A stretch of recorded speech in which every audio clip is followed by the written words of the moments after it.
All right, good day, everybody.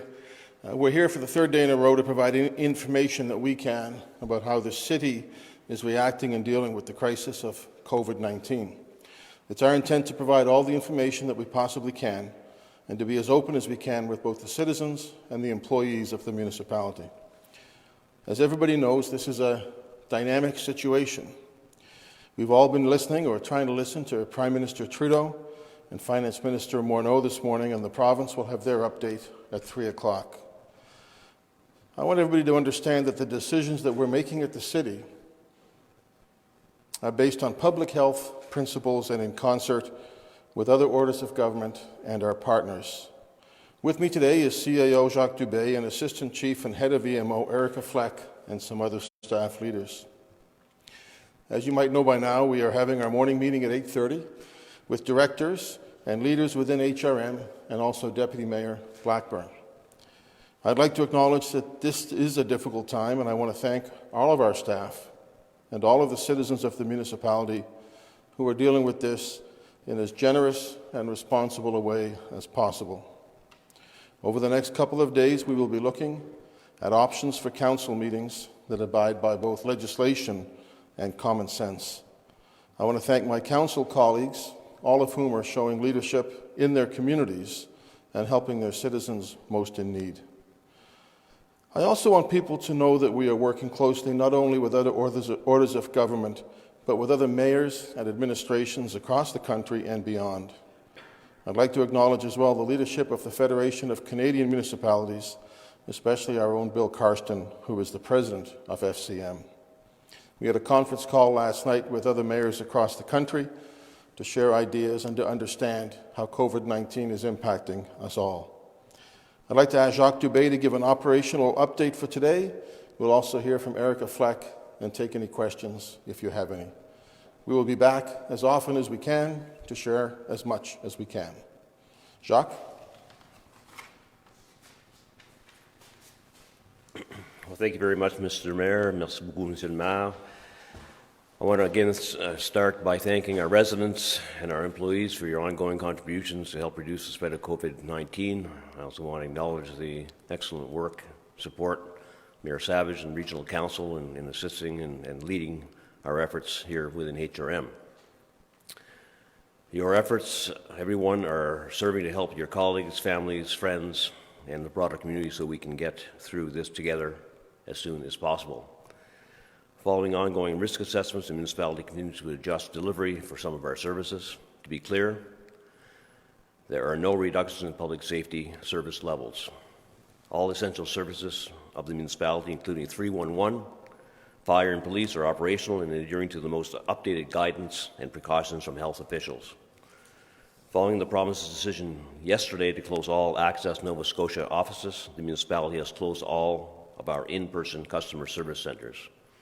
Our services will continue online, so please visit our website for any services you previously visited a customer service center to access. With the closure of all customer service centres, an online service to receive construction permit applications is under development and will be operational early next week. I also want to mention an update to the Youth Live Enviro Depot at 947 Mitchell Street. This will be closing starting tomorrow until further notice. I also want to remind everyone that we will continue to post all updates to halifax.ca coronavirus and on all of our social media channels.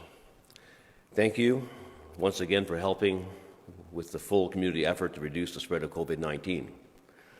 Here's Assistant Chief Erica Fleck to provide a brief update on our municipal emergency management efforts. Erica. Thank you, CAO. Good afternoon, everybody. We continue to work closely with all of our provincial and federal departments to ensure that any change in protocols or updated information is passed quickly to all of our partners to ensure consistency of policies. And this, of course, includes Halifax Water and our partners at the libraries. Our Emergency Operations Centre will continue to operate to ensure that our planning cycles again continue, and we're adjusting as needed to provide the best service that we can to our employees and citizens. As the CAO and the Mayor both mentioned, our senior leadership team meets daily to ensure that we are reviewing all of our risks and adjusting accordingly. I also continue to rely on information from my counterparts across Canada and the world to learn from them, and we share advice daily on issues that we are all facing. We want to ensure that all citizens stay safe as our employees, but we also urge you to check on your neighbours to make sure that they are doing well and if they are in need. Thank you very much. Can we ask any of you who have questions to step up to the microphone on this side so that our online listeners can hear? Thank you. I guess first question for the mayor then. You mentioned about the meetings you're having in the mornings, 8:30.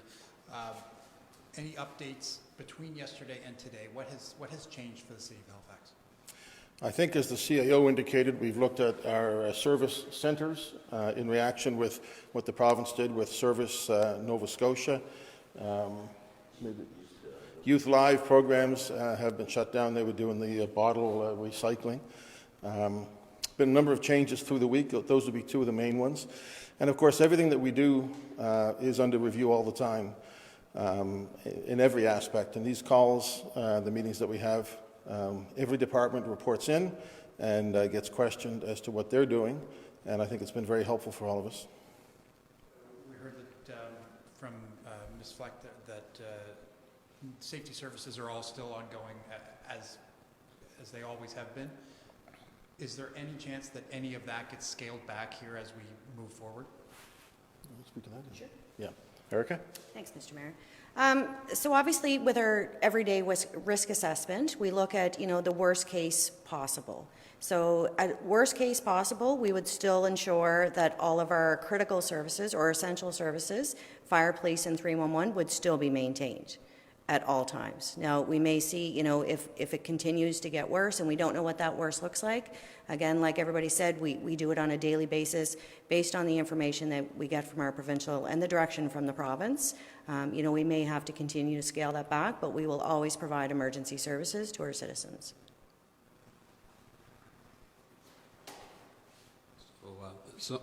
Some municipalities in the country, like Calgary and Red Deer, have declared local states of emergency. What is the advantage in doing so, and is that a consideration here? So thank you for that question. And really, I think you highlighted the key point. What is the advantage of declaring a local state of emergency?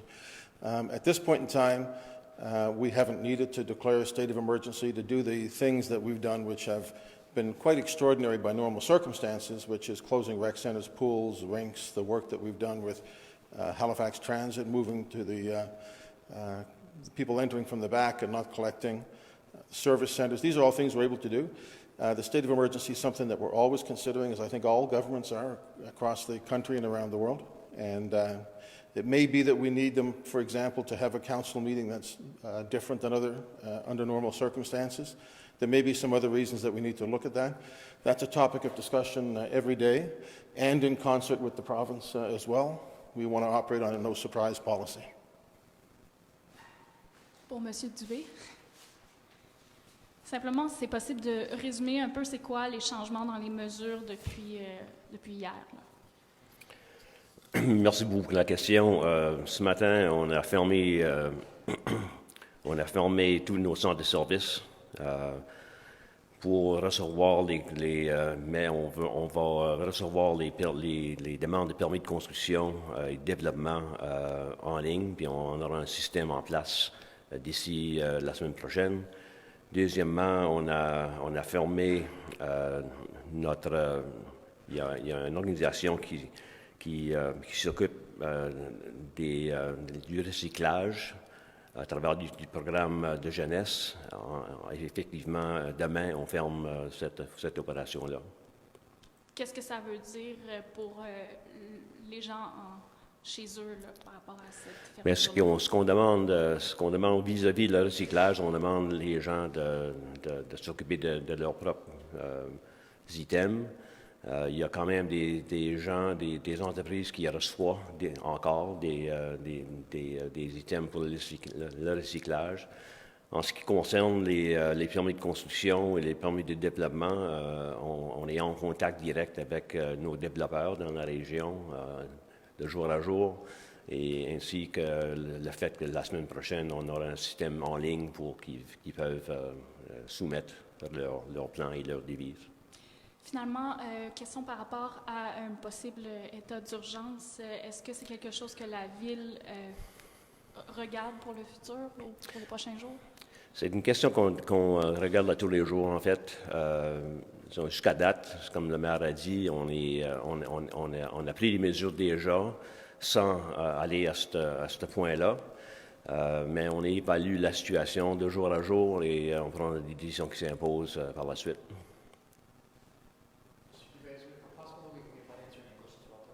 Pardon me? Would it be possible to get your answer in English as well, please? Sure. The question was, what has changed? So what has changed is effectively today we decided to close all our customer service centers following the province's lead in closing all the access centers in Nova Scotia. We believe that was probably a prudent thing to do. The other thing that happened today was we made a decision to close the Youth Live and Viral depot on Mitchell Street. And they'll be closing tomorrow until further notice. Can still, have their recyclable products dealt with through private sector operators that are continuing to operate.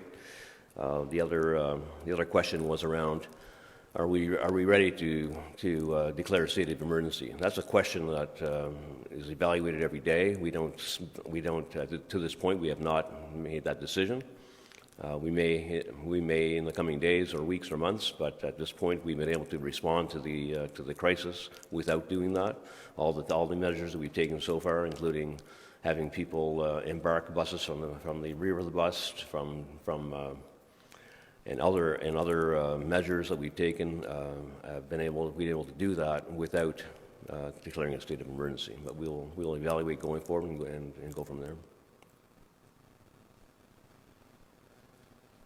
With shelters like out in the cold ready to shut their doors, what can the municipality do for the homeless and the most vulnerable people? We're working right now with the province. In fact, our team in Parks and Recreation and the province are working very closely to look at that, and responding to the needs. We'll have more to say once final decisions are made, but we're very sensitive and concerned about that situation, and we're working very closely with the province now to establish options that the province can look at and make a final decision. Please. That's an important question. Thank you for the question. How do we deal with the most vulnerable, and certainly with people who are homeless in this municipality is of deep importance to us all. I've had a discussion with the National Minister of Housing, and to both Minister Porter and Minister Regan here in Housing and in Department of Community Service.